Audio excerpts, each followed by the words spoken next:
Hello.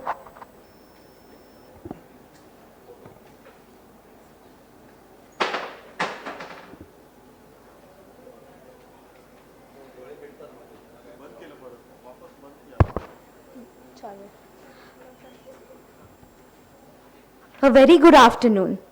I am more than grateful to stand here and welcome our dignitary, the guest speaker, Dr. Mankeekar sir, and our audience. We are truly delighted with your presence and hoping for a great session ahead.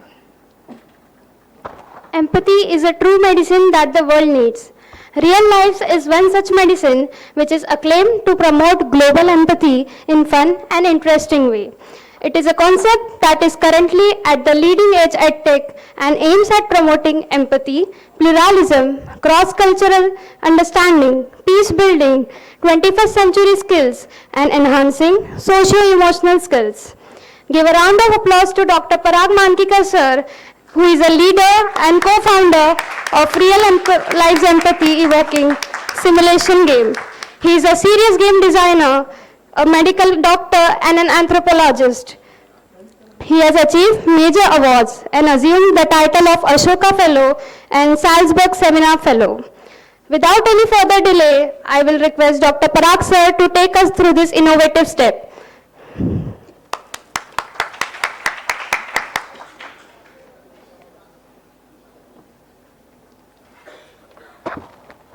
So good afternoon, everyone. Hope you are not sleeping. So lights, please. Off, because the presentation may not be seen in the right way. So good to be here at GS Medical College. And yeah, this looks amazing. So very wonderful afternoon to everyone. ऐकायला येतं ना सगळं? Sorry?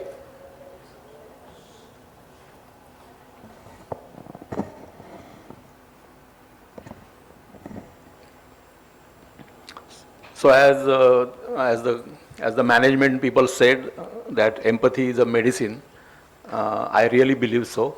Being a doctor, of course, myself, and today what we are going to see, the way my presentation is organized, I am going to present some of my life events which made me from shifting from medicine to anthropology to IT. So that's the journey I took, and I'm not repenting. I am very happy because the world is connected with internet. All of us are on, like this girl, we are on WhatsApp all the time. So we are very connected, and we keep talking to our boyfriends and girlfriends all the time. But sometimes we should be serious as doctors, because there are serious patients and serious things which we deal with. And even losing 1 minute, or what we call as golden hour. So I think my presentation was supposed to be starting at 2, and we started at 2:30. So half the golden hour is lost. So being a doctor, I think you know what it means. So I'll start. One of the things I realized is, being doctors, screen off the light. Being doctors, actually what we do all the time is hiding tears and being empathetic. And we also realize that what is the chance of life, because everyone may not be surviving. The patients we feel those should survive, they die. And the patients who are discharged, they die sometimes on the way. So chance of life it starts from there. And we also realize that we are sitting in GS Medical College, we are privileged, because there could be a girl in Latur or somewhere else, or maybe in a very remote poor family in Vidarbha, where she might be having the same intelligence, but who could not go to the school because of the pressure from the family, community, and whatever it is. And she could not come to GS Medical College. So we should be really, should not feel privileged about it, because there are n number of people. And ultimately, it has come across the globe, starting from US to Korea to everywhere, that how to crack exams. So cracking exam is something different than being human. So I think this is what we are going to talk today. I was sitting for lunch in this very beautiful room, and this is your magazine. And we immediately inserted, my colleague Ajit said that, Parag, this is what real life is all about. So you begin with other people's stories and end up with your own. Now this is a kind of a sensitivity a doctor of course should have, because you meet so many patients in your life, so many stories actually, not patients, because every patient is a story. And being a doctor, actually I can tell you that if you start talking to these people, even to a guy who fills up petrol in your car or scooter, my experience is that within 5 minutes if you talk to him, he narrates the entire story of his life. So that's what it is, the life. And I like this quote actually. This quote is going to be put on my website by tomorrow. The only thing I wanted to bring as an ethical issue is that on the magazine, you have not put the name of the person who has this quote. So generally in life, in 21st century, quoting the person who actually created something as a research or whatever he said, his name is important. So we just found on Google that it's by Marty Rubin. Amazing quote. Actually, it tells you so many things like about thing. So I left medicine, not left actually. I was still part of the very huge hospital in Pune called Dinanath Mangeshkar Hospital, which I was fortunate to be part of the core group, which is now 2,000 bedded hospital. And we started as a group of people, a group of doctors coming from one single school in Pune called Jnana Prabodhini, which is a school for gifted. And we 13 people who graduated in medicine, we decided that we need to change the medicine paradigm in this world. And the first hospital we took over was a hospital called Sanjeevan Hospital on Karve Road, if you know Pune, was shutting down, no patients actually admitted. And it was a bad management. And we got that hospital, which is 200 bedded hospital, with the ICU and 2 operation theaters for just 7 lakh rupees as a deposit for the entire hospital and 25,000 rupees as a rent. So you could imagine the situation the hospital was in. So, and then we built up over last 20-30 years, Dinanath Mangeshkar and some other hospitals across Maharashtra. But I'm not part of the management anymore. I left it in 2002 to start my IT company. So while doing this research in Bhil community, which is on border of Dhulia and Gujarat, a very small village called Vadfadi, I still remember it. I took this photo of this girl called Komli, and I will never forget her in my life, because I was doing health economics research, how much people earn and how much money they spend on the health. So that was my research. And while doing this research, I came across this girl. Her father was the local doctor or Vaidu or whatever you call it. And I was after him for 15 days to get some information about what medicines he prescribes and how he goes to the forest and how he finds some herbs and animal parts and whatever and how they use it. It's an amazing story in itself. But I took the photo of this girl. Frankly, if I was not married, I would have married this girl. So that kind of a liking I had. I told her father also. And there used to be a translator because they speak a language called Bhilli. So it's difficult to speak. So I had a translator, so I just told her. And then we took this photo. I came back. I worked with a very amazing guy called Professor P.V. Sukhatme, who was a statistician, who got his Padma Shri, who worked with United Nations in New York, in FAO. And his one of the son was the director of IIT, Suhas Sukhatme. So I just showed him the photo and he said, Parag, this is amazing smile. This is so natural and so nice. And by the same time, there was an advertisement in Times of India from IB Ministry that they are looking for photographs under smile category. So he said, why not you just send this photo? I sent this photo and I got the first prize for this photo under smile category. Now, that's the exact feeling I got, that I should be clapping to myself. I went to my sir Sukhatme and he said, actually Parag, you had just the camera and you just took the photo. Actually the smile belongs to that girl and she should be, contacted. So again I traveled from Pune to that place, which is I think about 800 kilometers or more. I went to that village. By that time she went to work on a Narmada dam. The first shock in my life I got was that their income was about 150 rupees. That's I could calculate sitting with them for a month. So 150 rupees a month. And then I was thinking that a family which earns 150 rupees a month, their daughter gets a first prize all over India category under smile. So there is no connection between happiness and smile. So that's the first, kind of a change. And this is what happens when you start moving in the society, because society is full of such people, and we hardly notice them because we are not taught how to talk to them or whatever time we can spend. This is another story. This is Gujarat. You may not be, you may be very young. So 2001, 26 January, huge earthquake happened and about 20,000 official people died. I think the number was more than that. And we could go as doctors team from Pune, and we could set up this camp in a town called Anjar, which was completely demolished, no buildings there, all the doctors fled away. So when we were there at 4 in the morning, this lady came in a difficult labor, and her entire village, of course, about 50, 70 people with her. And she came, and I had a gynecologist obstetrician from my city. So I told him that why not we operate cesarean, because we need that. And he said, Parag, I cannot operate because that was the ground you see there. It was all full of dirt and whatever it was. So he said, Parag, I'm told and I'm educated to be operated in the operation theatre. So that was another question came to my mind, that what is education? Because you see someone dying in front of you with a baby, and can you do something? So I said, what's the reason why you are saying no? So he said, I know I'm not going to take a responsibility because she may land up in an infection.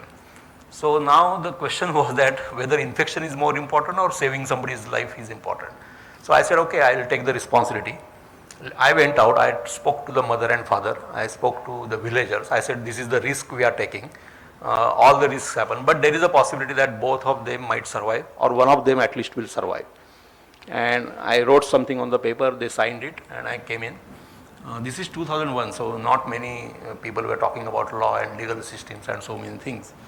And then birth happened, and today if I go to Anjar, I meet the watchman, the husband of this wife, and she cries every time I meet her. Now that is what I get as a story in my life. Now one single thing, that you are trained, you are privileged, you went to BJ Medical College in Pune, and why the hell you are not operating on this woman when everything is with you actually, all the tools and everything. So these are the kind of stories we see. So world has full of challenges. There is no electricity in some part of the world and there is electricity. This is NASA's photo from satellite. A lot of people stay in South America and everywhere, of course. If you land in Mumbai, we were just talking when we were coming, you see Dharavi, which is the largest slum. And then people travel all the time looking for jobs or refugees or whatever they are. And it's a very painful life. But if you start observing this photo very minutely, I think a lot of these people are also smiling. So of course they are in problem. They don't know how to really survive and thrive, but they smile. Then these are the people, so we are happy in Mumbai. I worked with one of the richest diamond merchants in Mumbai called Mafatlal Mehta, who started a trust called Diwali Ben Mohanlal Mehta Trust. Reference is going to come in the beginning, but the diamonds are actually drawn from this quarry or this landmine mine, and they get less than $1 per day if they are fortunate, or even less. And then these diamonds are sold by all these sorts of people across the globe as auctions, and maybe millions of dollars of diamonds. But nobody thinks about back what these families, their families are going to do and how they are going to survive. These are the people who lift at least 100 kilos, 8 hours a day. This is not in any poor country, this is around Hong Kong or maybe China. And 8 hours every day throughout their lifetime. And they don't survive a lot. The Bhil community, I keep going there. They survive maximum 40 years or 45 years in their lifetime because they cannot get anything to eat. This is a hospital in Bangladesh. Outcomes may be almost similar to what we have in Mumbai or Pune. But this is how people are. This is how the doctors are there who keep working in such places. Of course, the plastic, everyone knows that it is really creating a lot of problems. And fossil fuels, everybody is talking about the world, Ukraine, and how the realities are. And the problems are not only in poor countries, problems are also in rich countries. This is Sacramento, where we have another office of real lives. This is about 1,000 people every day come to this church in Sacramento and sleep there because they are homeless. So there are $4 trillion companies in that region of the world, Starbucks and whatnot. And these are the 1,000 people who come and sleep there 8 hours a day or night. And of course, Americans eat about 25 spoons of sugar every day. They don't even know that they are eating so much sugar in their diet. And the moment you land in US, you see all the fat and obese people walking there. And of course, we have spoiled our nature. Just for fun, this is a photo from swine flu, not from COVID. This is way back in 2008 or maybe little. And this is a couple, and these are the people who are wearing the mask. So sometimes diseases teach us a lot than we brilliant people learning how to live and survive. And then of course these are the people we see all around. And of course this is a gun he is holding to whatever it is. But then you see all the stupid people. They may not have gun, but they may not be having the brilliance and all the skills they have to survive in this world. As I said, on the left side of the screen is Mafatlal Mehta. He had about $1 billion turnover, and I met him in 1993 when we were running the hospital, and we were almost had no money to serve poor people. So somebody told me, I met him, and he used to donate that time 10 lakh rupees a day before the sun sets, and he's still in Malabar. He died of course 2008, but his family is there. Their trust is being run. And a lot of people from Tata Memorial and KEM and all these people were helped by him. He also built a lot of dharmashalas, so where poor patients can come and stay. I think one is around this place. On the right is Dr. Nitu Manke, who graduated from KEM, of course, and one of the fastest surgeons. I could work with him for almost 10-15 years.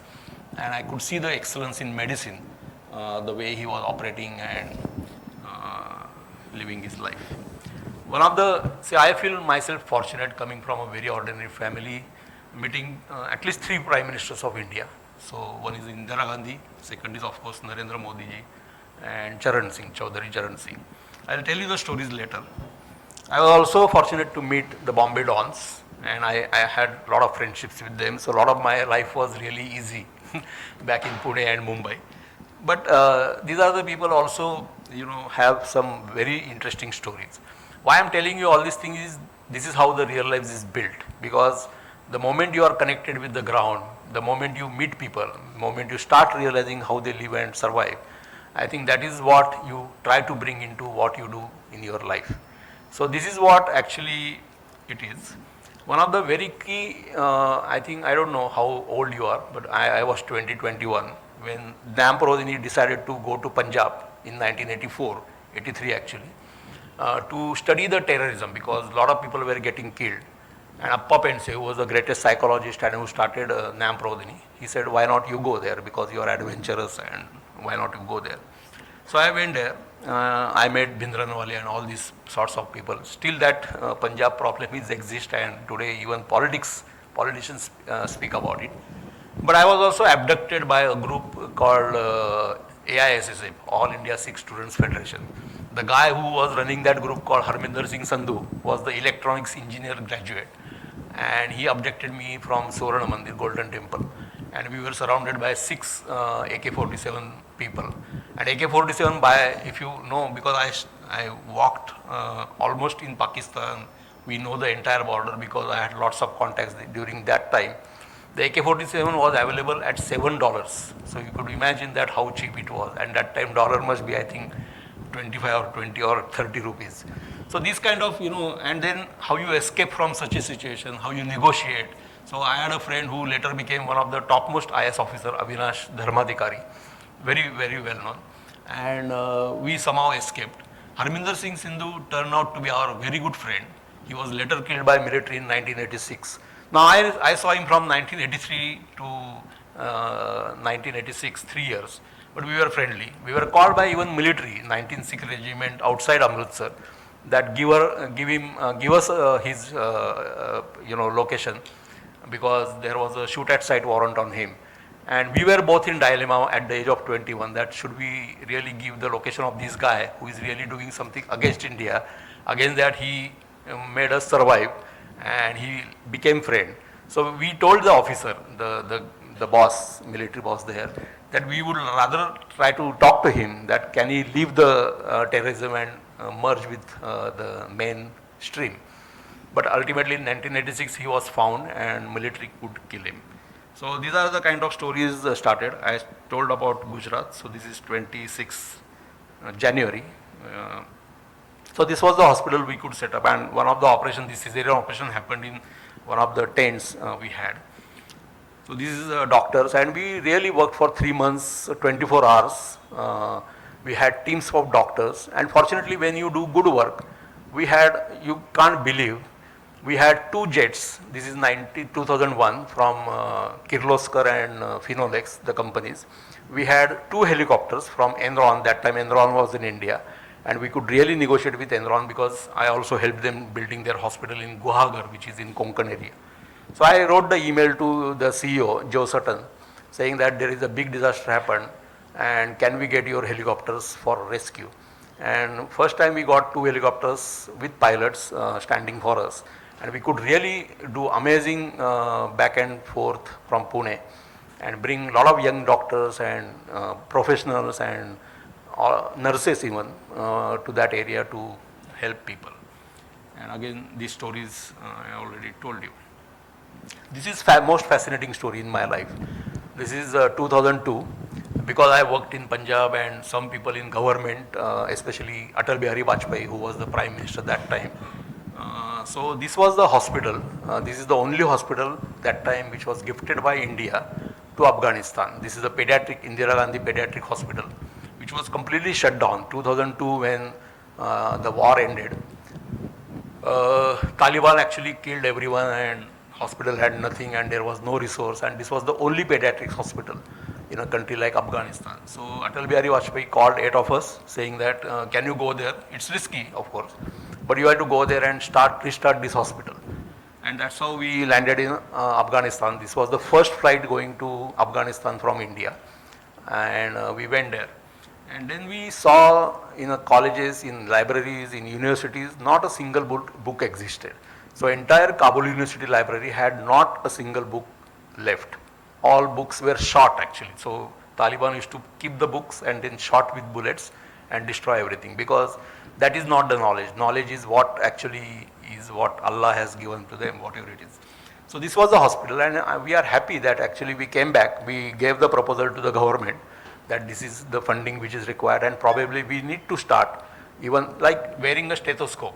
So these doctors were not even trained how to wear a stethoscope in a right way. So those kind of very small details, we gave a report, and Indian government could restart the hospital. And a lot of Afghanis actually, they know India and they like India because of this hospital, because it's really amazing.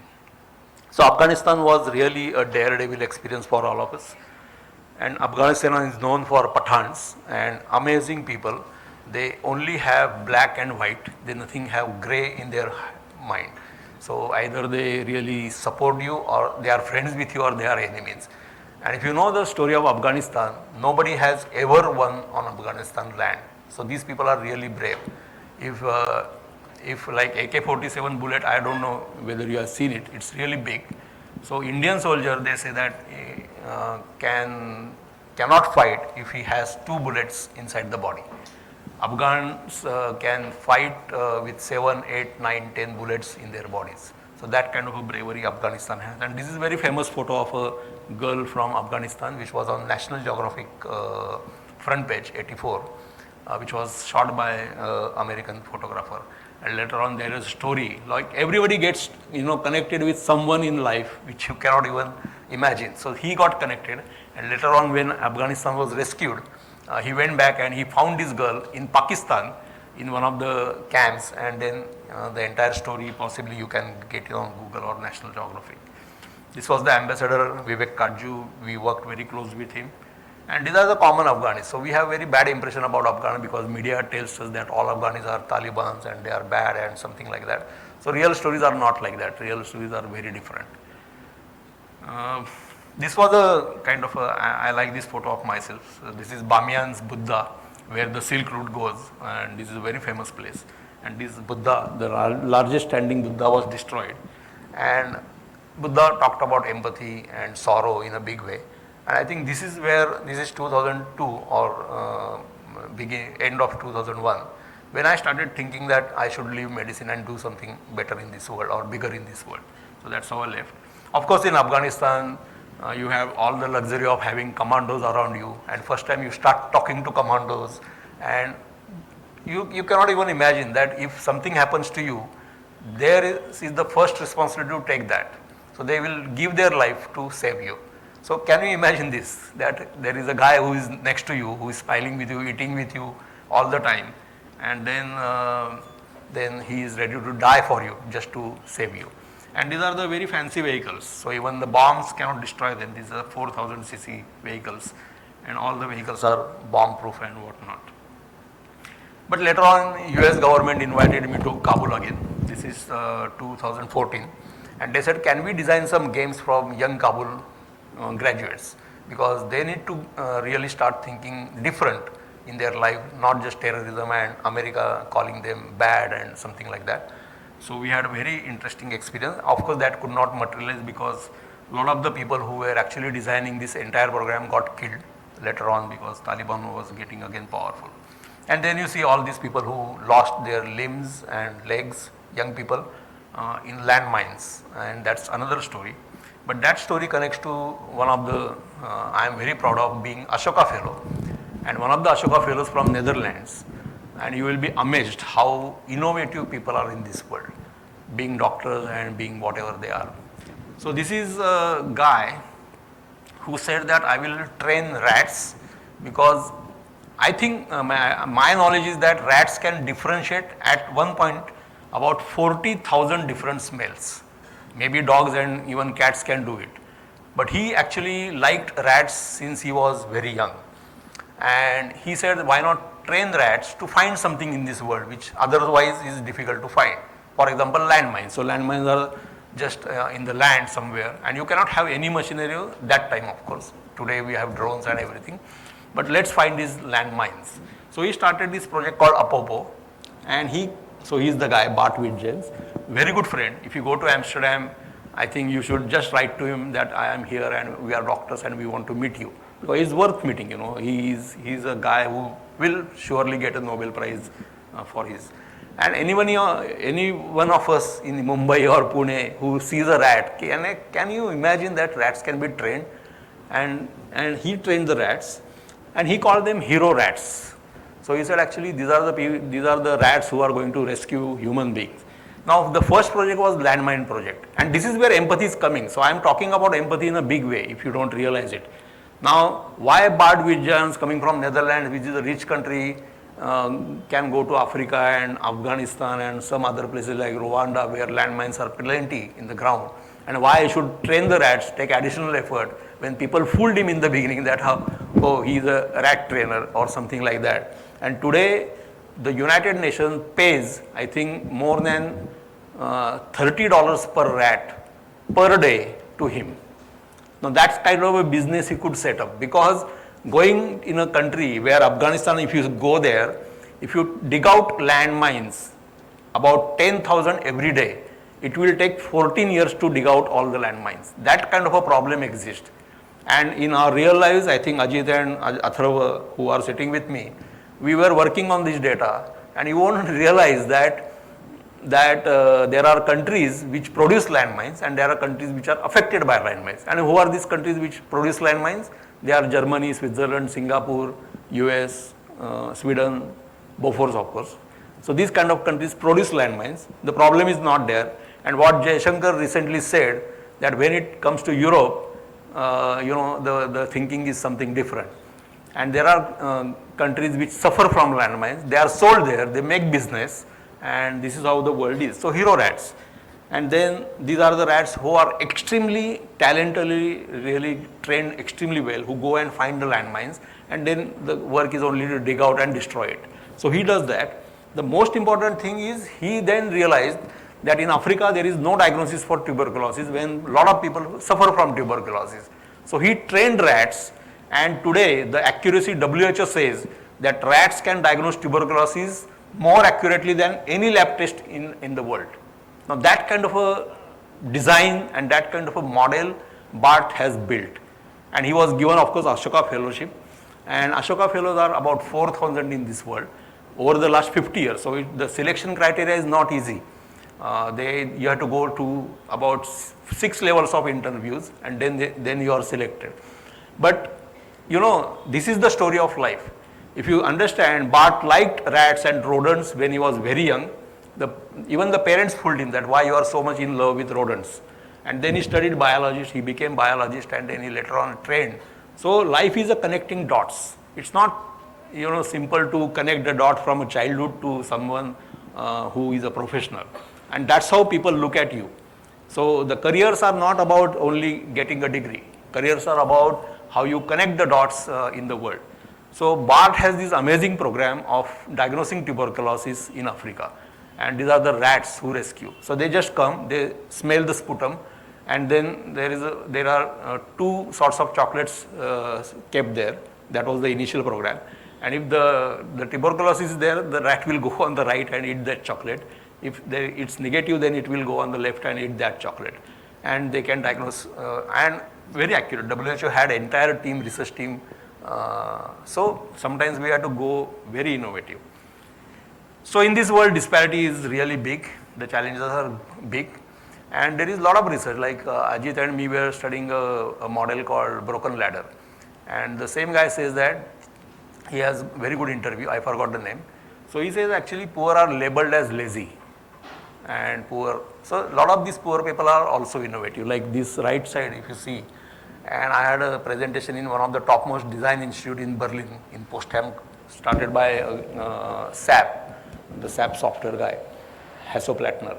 And I presented this slide without any intention. So this guy, Uli Weinberg, who is the director of that institute, he said, Parag, we should really go away from Boeing and Audi, and we should start studying these kind of models where how Pepsi bottles or Coke bottles, despite they are being thrown everywhere, can we make something out of which people can use? So this is the next level of design we are talking about. Of course, you know that economics is champagne glass kind of a theory, where top rich has a lot of people, a lot of money, and bottom poor don't have a lot of money left. So in this context, when I traveled, a lot of stories are not even told. I was in Everest. I went with one of the topmost hospital, highest hospital in the world in Namche Bazaar. So you observe life and you meet people. So ultimately, it comes to empathy. And a lot of big people talking about empathy, like Obama, Jeff Bezos, and Ben & Jerry's, which is the famous ice cream brand in US. So everybody feels that there is an empathy deficit.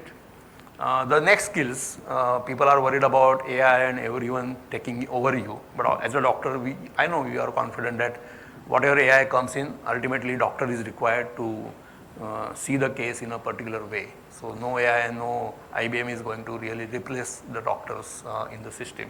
So he's saying the same, that next skills are going to be empathy and soft skills, which AI cannot really learn and absorb. And the organizations are changing. You see everything around you. So from profit to purpose. So what is the purpose of the organization? Hierarchies to networks. So previously we used to get scared with our professors, but I think this generation never gets scared with the professors. Maybe many of them could be your friends. Controlling to empowering. So today empowering is the key word. Planning to experimentation, and privacy to transparency. So nobody likes privacy anymore if you go to the company. And these are the 6 skills people are talking about. What is the tenacity and grit, organization? Do you understand organization? Are you ready to take any responsibility? Teamwork, cooperation, composure, resilience, leadership, curiosity, and ingenuity. So these are the skills every organization is looking for. So if you go abroad, if you apply somewhere as for your master's or postdoctoral or whatever you are, I think people are going to analyze you because they know your LinkedIn profile, they know what you have done. They capture your voice and audio, and they will tell you that possibly you don't have the skills of communication and you are not selected. So the world is not only getting good marks and top marks. World is about who the people are and what the people are. It's very difficult to fake something sometimes because machines are more clever than what we are. So basically the challenge for us as company, as real lives was how to build empathy and social emotional skills, because if they are lacking in education, then we need to build them.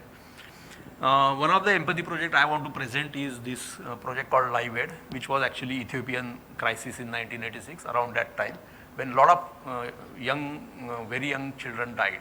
I think the estimated number is maybe 100,000 to 400,000.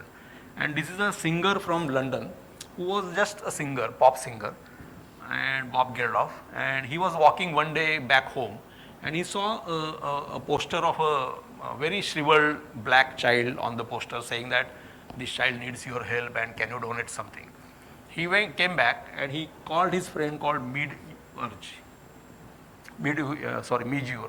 and he said that you are lyricist, can you design a song, and I want to really come up with a song which can really change the world. Now this is 1986, 87, 85, when internet was not there, no WhatsApp, no Instagram, nothing, no social media. And you could imagine that how this viral thing could be built up. So you need really extra skills to build something like that. And he wrote a song called Do They Know It's Christmas? So they just wrote this song. Now this is what the strategy is all about. So they wrote this song before the Christmas, this CD was out, and you won't believe, Live Aid conferences or the song events happened everywhere across the globe. So everyone participated, Madonna and whatever names you have, all of them, they created Live Aid shows around their places in America, Europe and everywhere.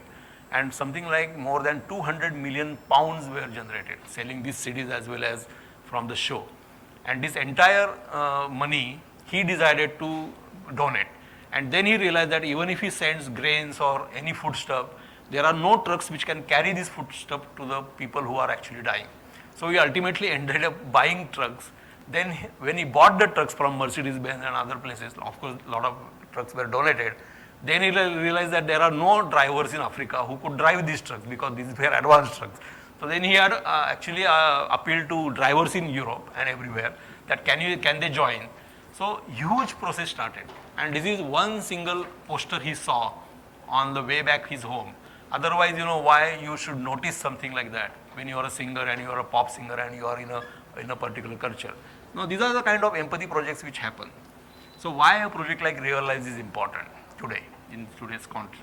Because modern times is happening. Charlie Chaplin said that AI, machine learning and algorithms is on the left side. On the right side, manipulations are happening. Your data is being stolen. Your humanity as a challenge is emerging. Cheating is happening. Intellectual imperialism is big. Friday shopping. So I'll show this clip, which is from a documentary called, anyway, I forgot the name. But this is documentary from the textile business. True Story is the name of the documentary, and it's available on YouTube. So this is only 4-minute clip I have taken out, and it tells you actually how people are kind of ending up being consumers and not really worried about the world. And world is, of course, like what I said, disparity between haves and have-nots and Western and South and whatever it is. And this is how it is. This documentary is amazing. It's more like 1.5 hours, but this 4-minute is really, really what the story is all about. Friday shopping mania is still playing out tonight at malls across America. In some places across this country tonight, it's as if someone announced we're in danger of running out of stuff, and those who need stuff had better go out and buy it now because it's going away forever.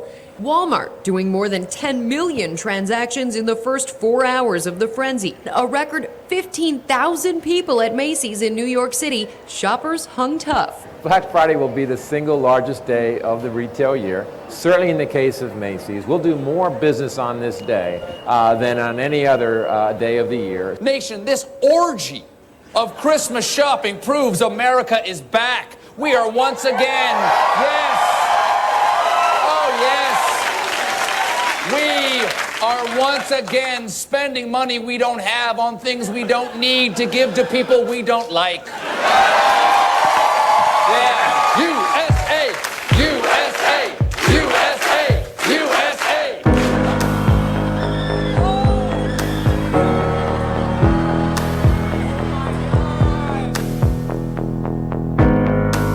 I've kept my grip so tight, I won't let anyone get in my way. I want beautiful things, go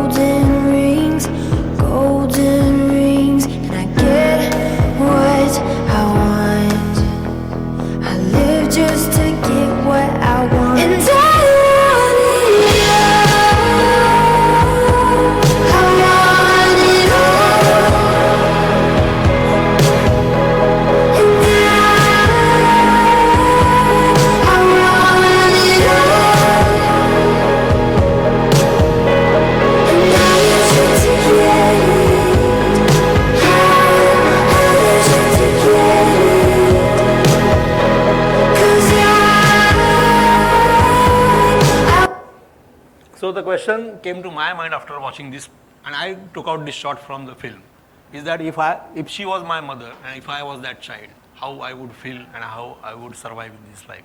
This is what actually empathy, and it's spontaneous, it's a gift of God, it's biological, it sits into mirror neurons of your brain. And then only thing is how you really employ those neurons to start looking at the world in a very different way. So amazing documentary, and I think I also studied in medicine, but medicine, apart from books of medicine, doesn't go outside medicine. Maybe little bit of preventive medicines and some vaccines and something like that.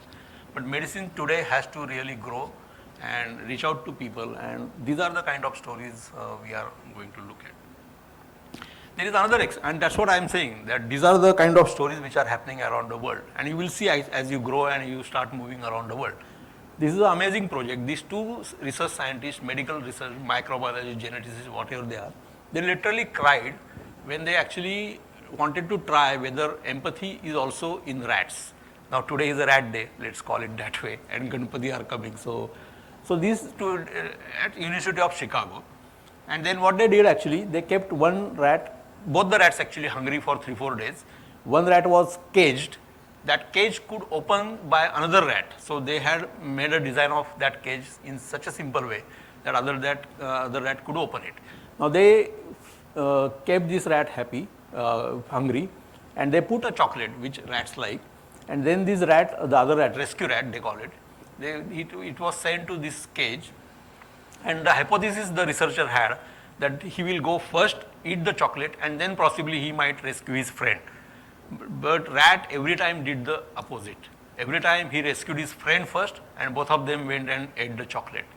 Now they said that this is amazing, and these researchers actually I could meet them when I was at University of Chicago, and they said that Parag, our life has changed.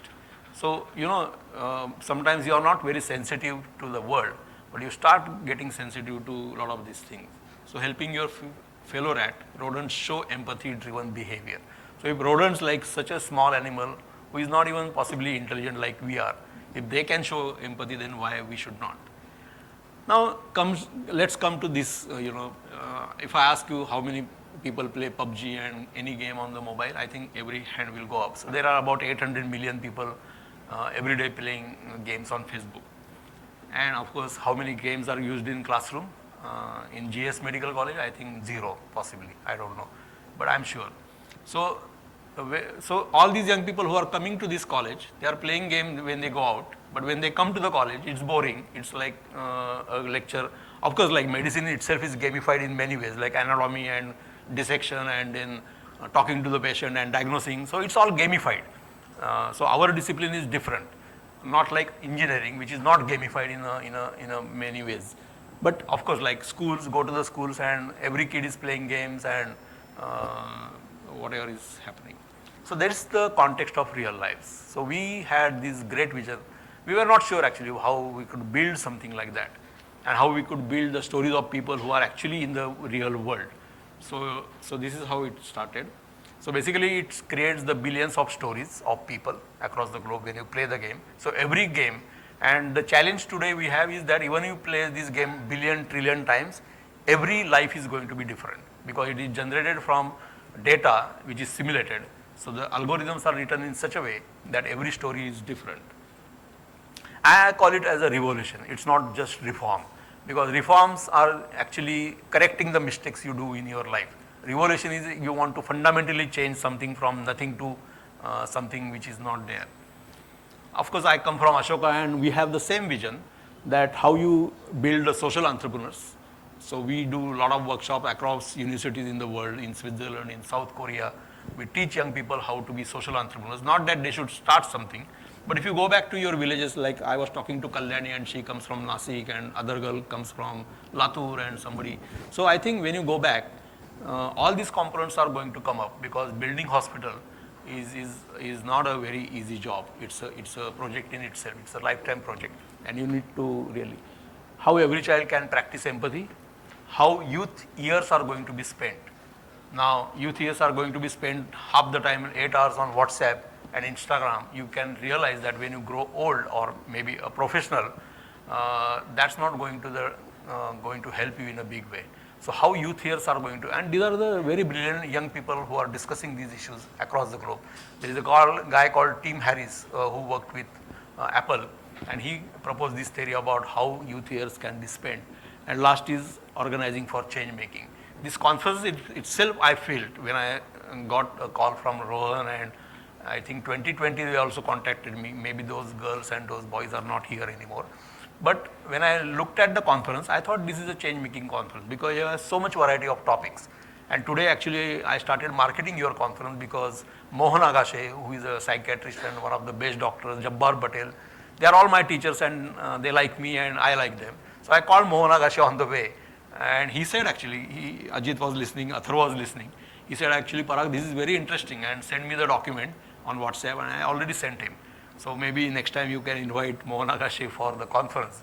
But these are the people who feel that something is happening, and not all, like I would expect GS Medical is big, all the chairs to be filled in. But then change makers are few in this world. They are only 1 or 2 out of 100. So I don't mind such a small crowd sitting here. But this is how the world is moving. And believe me, this is how it is right now. Even Google is talking big way, Facebook is talking that if they are not meaningful and purposeful, they would die. So that kind of a technology thing is coming up.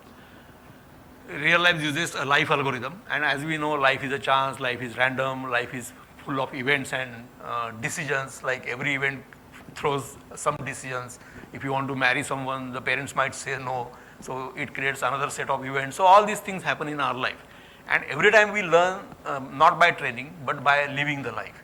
So nobody tells us that if your parents says no, then what you have to do. Of course, before that you may consult your friends, but you know that's kind of a simulation happens in our lifetime, and this is what the design of real life is all about. So it's a simple game where there is a user like browser, Google Chrome or whatever. Then there is a simulator engine, and there is a huge data coming from each country of the world. So these are 193 countries. Maybe you have not even heard some of the names like Benin and some West African countries which are extremely small, or some of the countries are not even seen on the map. So they are so small, maybe population of 32,000 and 40,000 and those kind of countries. And then as I said that life doesn't start with equal chances.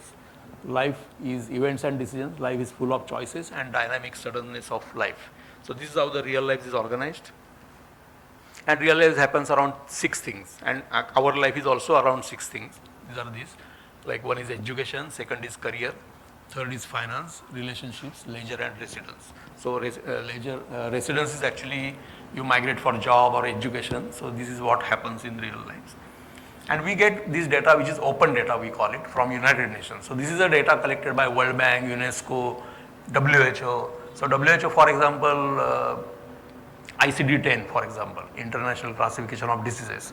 So we could influence ICD-9 with my professor in Harvard and another professor in Switzerland, where cultural bound syndrome were not even considered as important in ICD classifications.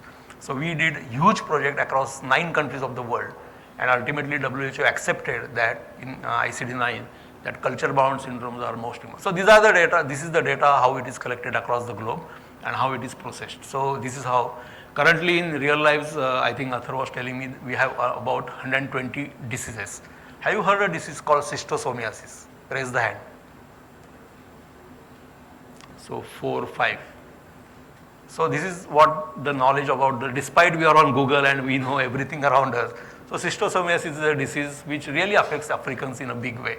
That happens. Now this is what the training of real lives is, that the moment you see that my father got schistosomiasis, there is a factoid which says that what is schistosomiasis, and it connects you to what's Wikipedia, where you can see the complete information about schistosomiasis. So there are 120 diseases and they happen to you according to that country and statistics of that country. So how much frequency of that particular disease is around that. So in a way, what real life does is actually it tells you what life is all about. It tells you about what the empathy is all about, because you start learning, because you start living somebody else's life. It tells you what change making could be, what change I can bring in this world, and what is the sustainability, SDG, which is big. So evidence is building up about real lives. So there are about 5-10 research papers from very prestigious universities in Santa Clara, New York, and these kind of universities. There is a PhD doctoral thesis from Germany, Annika Struppert. I never met her, I never saw her, but she has done research on real lives using the game in Australian, Switzerland and Californian schools. Amazing evidence. We have 400 page she has written on the game we designed, and this is a company which is only right now 5 people. So we are not like 1,000 people sitting there and doing something. So we are really simple people who really are very honest and very driven.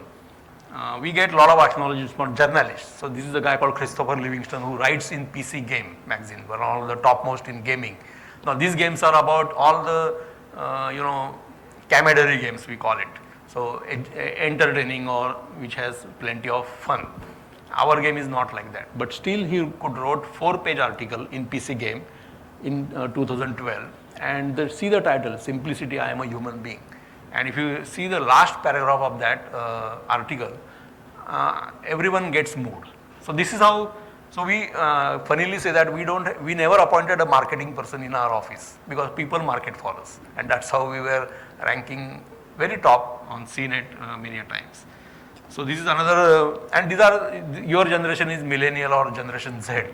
Now this is a group called Paper Shotgun, Rock Paper Shotgun, which is in London. They print the articles taking money. So they ask gaming companies to pay $5,000, $10,000, then they write the article. Our game was published by this company, this group, where 6 journalists played the game, and each one wrote one life story as an article. So can you imagine? I know a company in Pune which paid $10,000 to write one article in this group. So when there is a greater goodness, when you spread goodness, I think people come to you. I was talking to some students in Paris, in a university called CRI, which is one of the most innovative university in Europe. And I got a hand coming up, saying after my presentation, he said, why not I do an internship in your company? I said, okay, come, no problem. And really, in 6 months' time, he wrote me an email saying that I am coming to Pune. I have booked Airbnb on Jangli Maharaj Road, and I will come and stay for 3 months. And he really came, stayed with us 3 months, became like a family. And today, actually, he is a scientist now in Paris. But he is saying that, Parag, I will promote real lives in many ways. He is a professor, Wanjun Lee. Now, you can imagine what kind of departments, what kind of universities use it. So this is Seoul. This is Samsung's university. All the phones you see called SKKU. It started in 1398. Very old university and very prestigious. So Wanjun Lee is an MBA professor. He heard my presentation in Seoul, in Korea, in 2018. He immediately came to me. He said, Parag, I am ready to experiment. Now this is a value we don't see in academics in India. That's unfortunate, that I want to experiment something.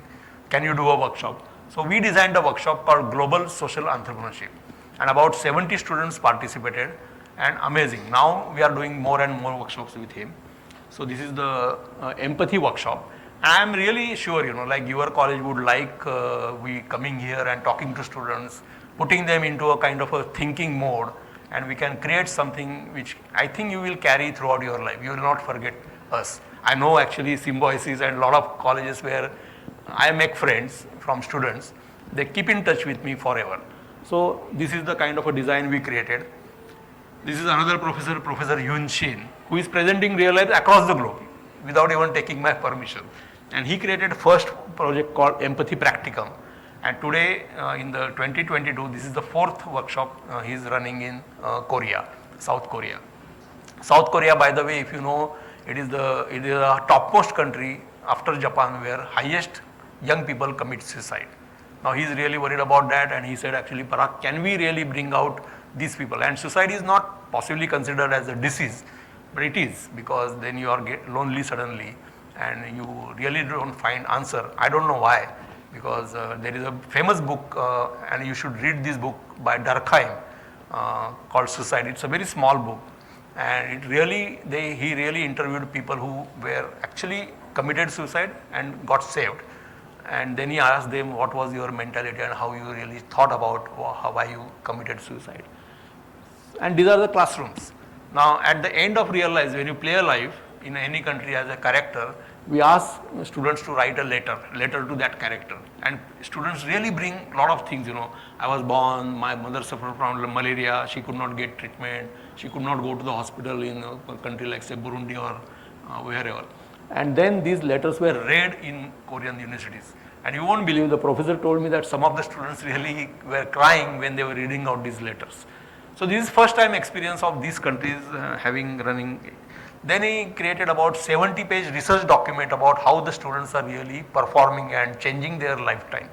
So this is a 70 pair, and I think this next month, we will be in Korea designing a very beautiful program across Korea for him. This is another classroom. These are the Korean students who will play Xbox and PSP. And you won't even imagine, in Korea there are theaters like Inox and City Pride booked by young gamers. They pay $5,000 and $10,000. In a theater they play on the big screen all these games. Now that's the fashion. But on the other side, there are 4 institutes in Korea where young people are admitted for gaming addiction. Forget about drugs. Now people are addicted with games. And you know, Blue Whale and all these stories, people jump from 18th and 19th floor in Mumbai, and PUBG where people are crazy and the parents are in debt for thousands and lakhs of rupees. So these kind of things are happening. But these players, the professor were not sure whether these young people would really like to play a game, a social serious game, very tough game to play, and they liked it. This is a workshop which is happening in Korea with the teachers. This is very interesting. This is ETH, one of the topmost university in the world where Einstein studied and taught both. So he was professor here. It's a $2 billion university. So even I think all the universities put together in India may not have that kind of a budget. But this professor is a head of genetics and microbiology, Ernst Hafen, and his basic research is on Drosophila. So he's known across the world for his research on Drosophila. So even the mugs he gives to the people in the department has a Drosophila picture. I have one with him. So so a lot of stories are connected. Let me take little liberty and freedom. So I was invited by a cancer patient group in Amsterdam. This is a cancer, I am going to talk about them later on. So he heard me talking in that conference called Inspire to Live.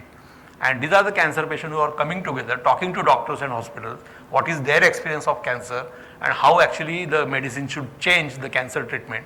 So they have a big activist group in Europe. And I think connecting these groups as a young student is really interesting. What I did with Inspire to Live in 2019, that I took 4 students from Pune, of course. I was not knowing GS Medical or some colleges in Pune. And we created a group of students coming to Amsterdam, so sponsored everything. And then Switzerland, India and Dutch students sat together, doctors of course, and they said that can we redesign cancer treatment in some way or other. Not that they know everything about cancer, but their imagination, their curiosity will ultimately help. So Ernst Hafen invited me to Zurich. He said, Parag, come. And this is the outcome of his students. He said, Parag, I never saw such thing happening in our university campuses. And these are the students who are saying, after going through this 3 months module of social entrepreneurship, that they want to design their own companies. They would not like to join Novartis and Ciba-Geigy and all sorts of Roche and this kind of multi-billion-dollar companies, but they would like to start something of their own. And this is a report, it was submitted to the Dean of ETH. Change in perspective, real lives learning from being born in a different place on the earth. Now this is a genetics and microbiology department. He said, Parag, I never could imagine that this can happen in my department when we talk only about microscopes and genetics and cells and something like that. But then I am going to tell you another story how it connects to the cell. Professor David Gibson is a UNESCO guy, likes us. Kim Flintoff is using real lives in Australia in a big way. Ian Chamber again is from Australia. He designed a conference. I am going to show you a small video of that.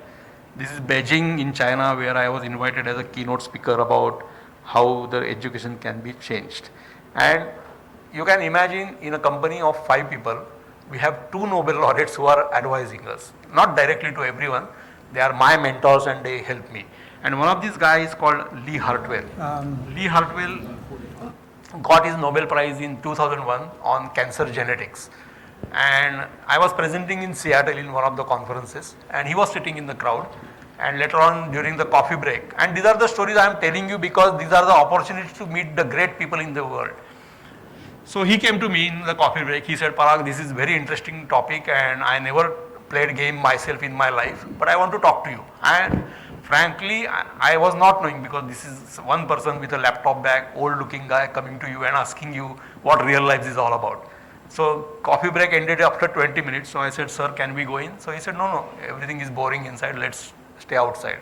So we ended up talking almost 2017, almost 4 hours. And I have the entire photos clicked by one of the assistants. She is now head of research in US. So at the end, when we were departing, I just asked him casually that, sir, may I know your name and what you do? So he said, Parag, I am the director of Hutchison Cancer Foundation, which is the largest cancer foundation, and of course the research organization in Seattle. So I founded that, and I am the director. And he told me a lot of other things, and at the end he said that, Parag, they also gave me a Nobel Prize in 2001. So I was shocked, that 4 hours I am talking to a Nobel guy who is a cancer genetics guy. So no connection with possibly a game or real life or something I was talking about. And he said, Parag, I am interested, so let's be in touch. And how can I help you? Now you can imagine a Nobel laureate standing in front of you and asking you how he can help you. So I said, sir, can you be my mentor? And he said, don't call me sir, call me Lee, and we are friends, and since then we are very good friends. And so this is what he said.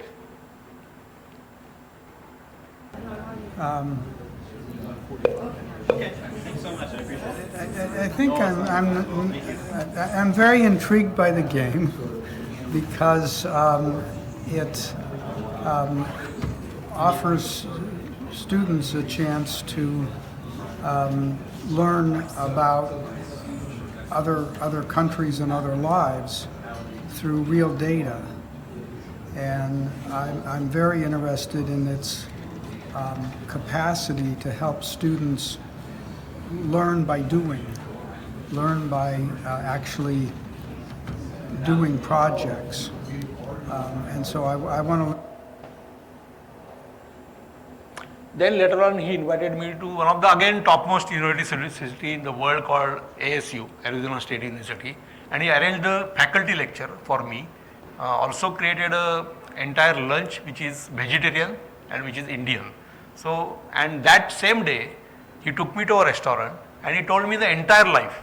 The restaurant waitress, she was the girl, and of course she knew because it was in the university campus that this is a Nobel laureate. The restaurant got closed. And she politely came and said that, do you want to sit more? So he said, yeah, I want to spend some time. And in those 4 hours, he could tell me entire life from his childhood to what he is today. And one of the biggest thing he said that, Parag, as a Nobel Prize winner, I should have done research on empathy. How empathy is or possibly what is the outcome of cancer when person is empathetic. Does it really affect you not having cancer? And he said, Parag, I will find out the student, possibly because now I am 78 years old, but I will find out a student who possibly will do a research on empathy and cancer. Now this is what people get ideas, and you cannot even imagine how people can really react when they see something which is really passionate. And I really like what he said here, so I am going to play that Parag video. Mankeekar from India. He's a software entrepreneur and has created a wonderful game to generate empathy.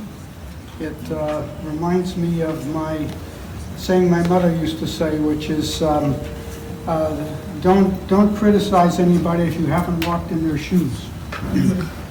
And Parag has generated a way to walk in people's shoes with the goal not of criticizing them, but the goal of empathizing with people. His goal is to generate a platform or a forum in which people can learn to empathize with one another. Parag will be here for today and tomorrow, so if any of you want. So when he said that, he said, Parag, next 2 days when you are here, I am going to be your assistant. Now this kind of humbleness these people have. They are great because they are humble. They are not great because they are arrogant. They cannot be. And this is the skills 21st century needs. And humbleness, a lot of young people are surely humble, but they lose humbleness when they go into the open world, real world and competition world, and they start feeling that I need to compete and I should lose my humbleness, so because that could be a problem. Another Nobel laureate which invited me, Chicago, is an economist. So you can see, a doctor who is a Nobel laureate in medicine, a doctor who is an economist, also liked real lives in a big way. So I am not going to tell a story because it's endless. This is a small video of girls from Melbourne, and I met them in the Singapore conference. First time I was sitting in the audience, and these girls played real lives in their school in Melbourne, and they came to the conference and they were actually wanted to say something about it. So this is very spontaneous. Actually, that time I was not knowing how to hold the mobile in the right way. So anyway, this video will turn after half a minute. Hi, we're from Eubank College, and we've been trialing this amazing game, Real Lives, for quite a while now. We'll introduce ourselves. I'm Sam. I'm Tony. I'm Emma. I'm Maddie. Larissa. Rose. And so, how's this game made you feel, guys? I feel like as this game, it's made, playing this game has made me feel like so much more of a global citizen. I feel so much more connected in the world now because I can see what's going on with different lives and things like that. And I find myself, when I play a life in real lives, right, I feel really attached to that life. Whenever things happen, I have a legitimate emotional response to it. Like anything from my mouse being stolen to my mum being unemployed to my own death in the game, it's like actually hurts. It just really puts our position and our privilege into perspective, and it really triggers on your empathy, so it's a wonderful game in that aspect. It also shows that we shouldn't take everything that we have for granted, because people in developing countries don't have everything that we have because we're a developed country, so they might not have as good education as us, and we can experience that in the game. Anyway, I'll stop because this is 10 minutes long.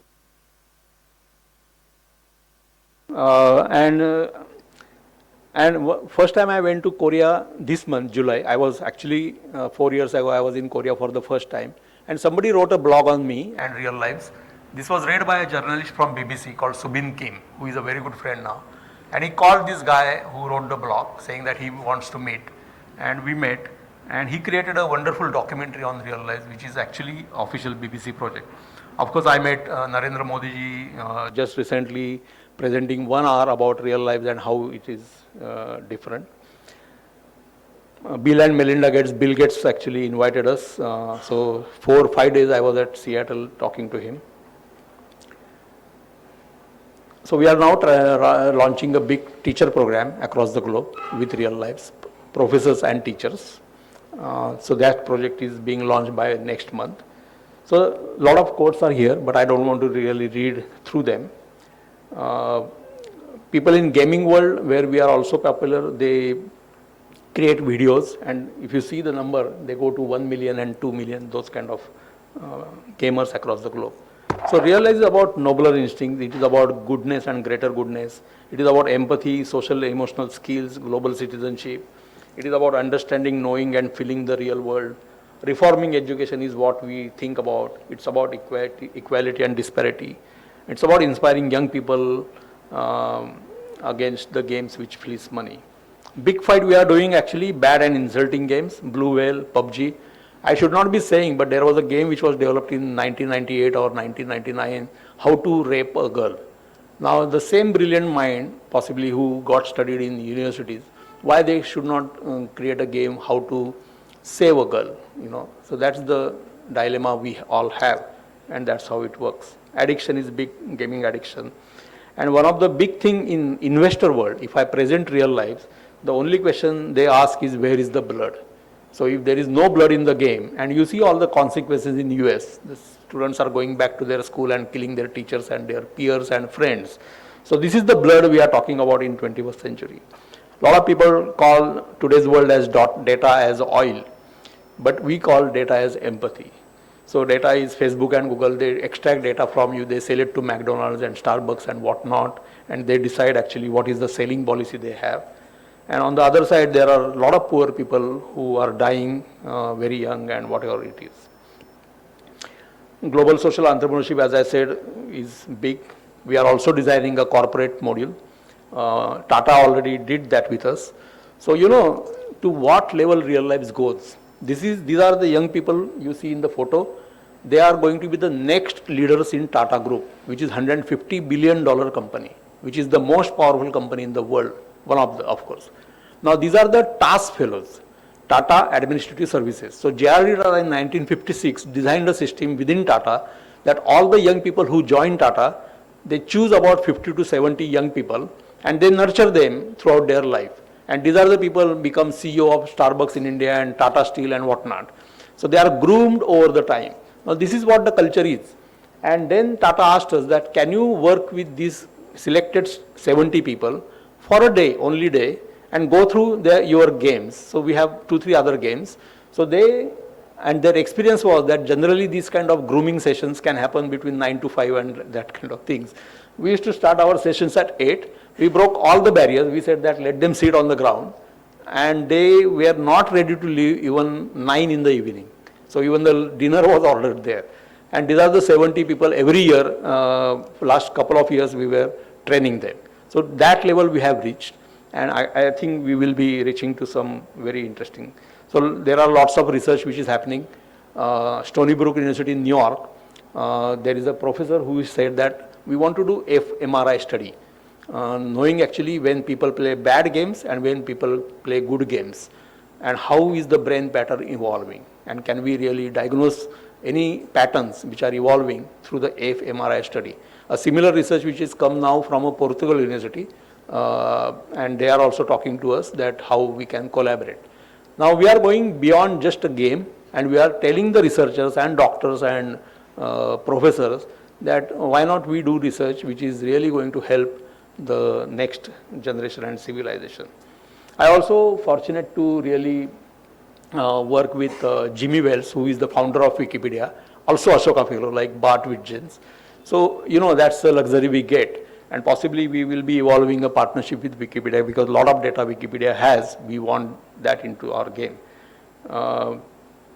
So this is the last thing, the Inspire to Live conference. The conference management, Peter, Pierella, and Ilona, 3 cancer patients started this organization in Amsterdam, and they are fascinated by Empathy Project, and possibly if we are lucky, September I will be in Amsterdam, and we are going to launch a very big project, of course collaborating with them, with the schools in Netherlands about empathy, changing, sustainability and change making. And the message they want to give as cancer patients that they suffered, anybody could get a cancer. So how the empathy is going to resolve this medical problem, a big problem where doctors and patient, because I worked with a professor called Arthur Kleinman from Harvard, who always talked about the doctor-patient relationships and communications. And he wrote a very wonderful book called Doctors and Patients in the Culture of Healers in the Culture. And he evolved a method called explanatory models, which is a research method which is really, really fabulous. And during that entire discourse, we had this big global project from Taiwan to China to India to Cuba to other places, where we actually studied how doctors talk to their patients and what is the communication patients get from doctors as well as doctor getting from patient. And does it really hamper the diagnosis and the treatment? What are the outcomes? And I think doctor-patient relationship is something which is very important, which runs only on empathy as a component. So believe me or not, you cannot fake the empathy there. So Inspire to Live is a big conference. In the last, I like Steve Jobs. We use Apple. And this is what Steve Jobs asked or said to John Scully, who was working with Pepsi as a CEO, and he wanted him to join Apple. And he asked this question, do you want to sell sugar and colored water for the rest of your life, or do you want to come with me and change the world? And I think this is the story of the world, that do you want to really join something like this in your own life, create something out of that, and not just sell sugar and colored water which has no calorie value, no health value, nothing, and still there are billions of dollars. So Realize promotes change making, which is finding a hero in each of us. That's the motto. Be the change maker. The Maasais who were catching lions as a brave people, today they save lions, and that's the message to the world, that how we should change. If they can change, then why we should not?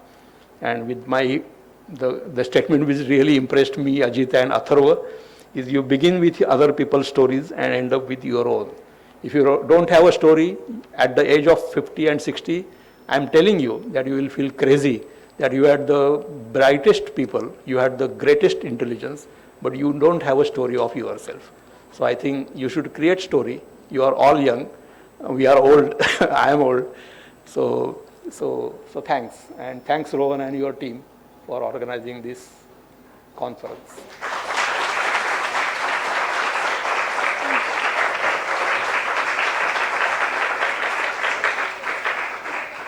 So anyone wants to ask any question, any sharp comment, anything, Parag, you are a stupid guy, I'm ready to listen.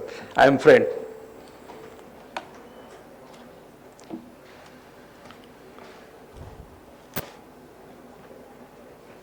No hands?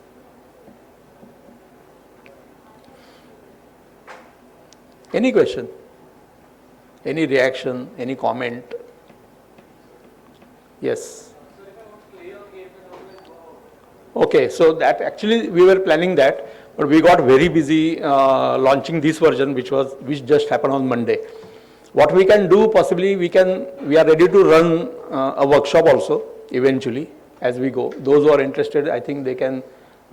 We can create a kind of a Google form, and we can give access. It's on cloud, so anybody can play. But better actually, we are here with all of you, so we can sit in the hall and we can play all together. If you want, we can stay for another half an hour, 1 hour here. And those who are interested, if you don't have anything planned, then Atharva can show you the game, how it works. And that could be another way. So we can actually organize something eventually. Yeah, sure. Yeah. Somebody else was raising the hand. Okay. Yes. Because rather than playing, I think we will be interested in hearing your ideas, what you get out of those.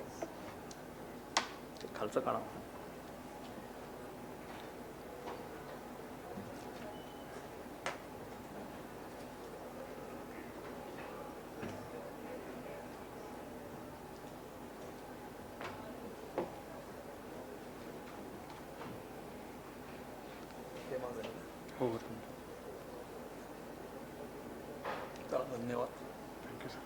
व्यवस्थित चालेल.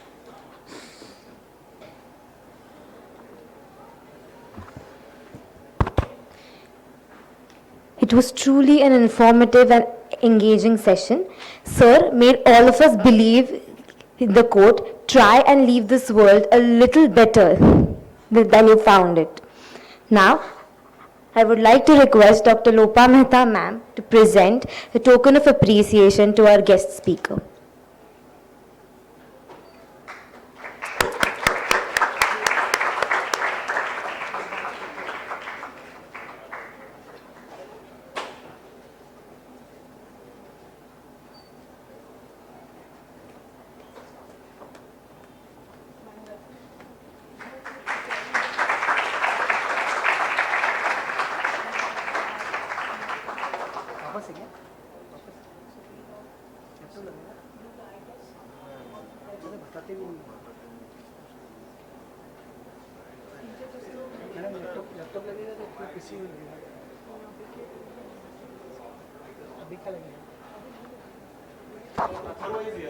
We have Sir's team.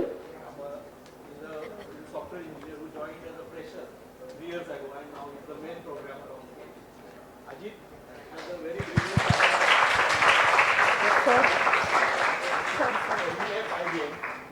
He left IBM and he is a data scientist and statistician. He worked with a very interesting project on clinical research with a Harvard professor. I started as a product developer for clinical trials, where I worked with all pharmaceutical companies like Schering-Plough and Roche and Pfizer, and now it is Wyeth, and worked with Harvard Health School, and that is what I started, and then I deviated, and again I'm connecting back to kind of a medical field, so kind of a circle is complete for me. Thank you.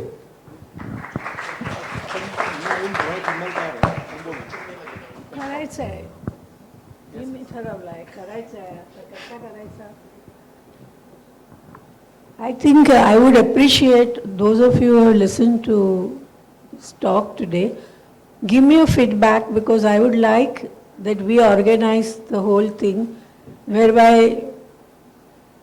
you all also benefit and they also get a feedback of how best to evolve further. So it will be win-win situation for everybody, but we definitely want to do it. Yes. Thank you so much. आणि तुम्ही senior असल्यामुळे तुम्हाला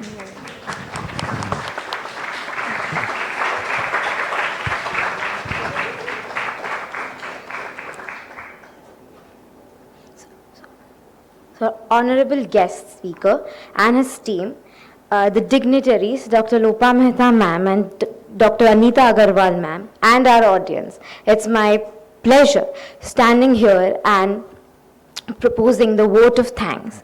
A huge thank you, sir, for gracing today's session and conveying the true meaning of empathy to all of us. Thank you so much.